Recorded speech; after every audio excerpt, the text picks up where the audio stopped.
Hi, after taking a few weeks break, I'm back and I welcome you to my YouTube channel on Mission with Elsie.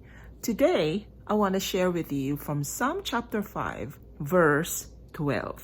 For you bless the righteous, O Lord, you cover him with favor as with a shield. Psalm chapter 5 opens with a word of prayer from David. He prayed, "Give ear to my words, O Lord. Consider my sighing. Listen to my cry for help, my King and my God. For to you I pray. In the morning, O Lord, you hear my voice. In the morning I lay my requests before you and wait in expectation." What was David praying about? What were some of the realities that he was dealing with? Verses 4 and 5 and verse 9 of the same psalm gives us a clue of the harsh realities that David were dealing with. Some of these realities were the realities of wickedness in the world that he lived in. There was a lot of arrogance and wrongdoing in his environment. There were a lot of people who were lying and were very deceitful. People were also very eager to shed blood. The word that is used is bloodthirsty. The realities that David outlined he was dealing with in Psalm 5 makes this passage a very relevant passage to us in this generation. Because just like David, we too are dealing with a lot of issues. We hear of news of wickedness. We hear of news of people being murdered. We hear of news of unrighteousness and sin rampant in our generation. When bombarded with a lot of negative news as far as wickedness in this world, a lot of times we wonder where God is. How does God feel about this? David tells us how God feels about such things. The Bible says that God does not take pleasure in them. He hates and abhors them. The Bible also says in Psalm 5 that those who do those things will never stand in God's presence. Let us not be deceived. There is a day of reckoning. All sins will be judged. But more than this, I want to bring your attention to David's response. Faced with so much wickedness around him, in Psalm 5 verse 7, David wrote this: "But I, by your great love, can come into your house. In reverence, I bow down toward your holy temple." And in verse 8, David wrote, "Lead me, Lord, in your righteousness.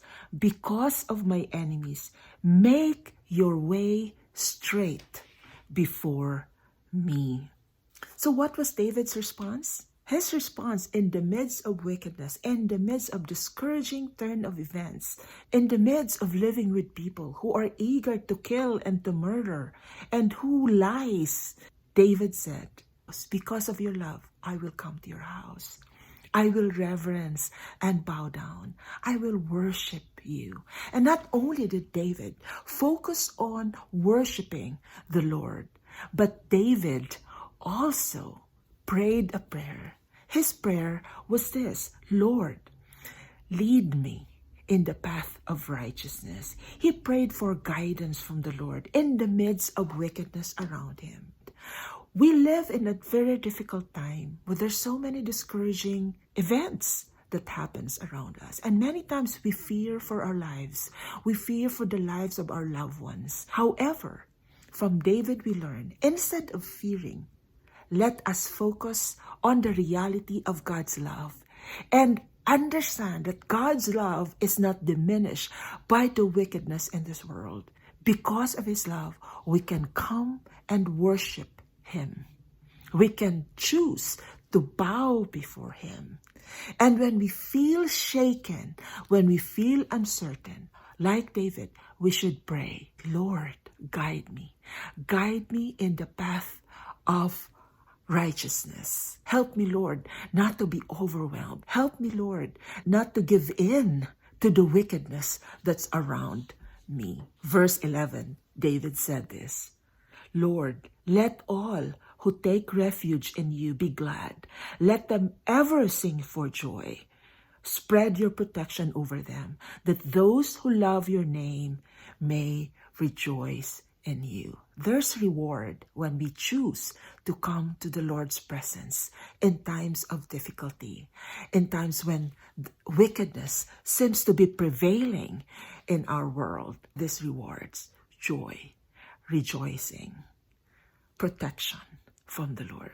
Where did David get so much confidence to live uprightly in the midst of wickedness? In Psalm 5, verse 12, David states a truth about God. For you bless the righteous, O Lord. You cover him with favor as with a shield. The Old Testament Hebrew for the word favor means pleasure, delight, goodwill, and acceptance.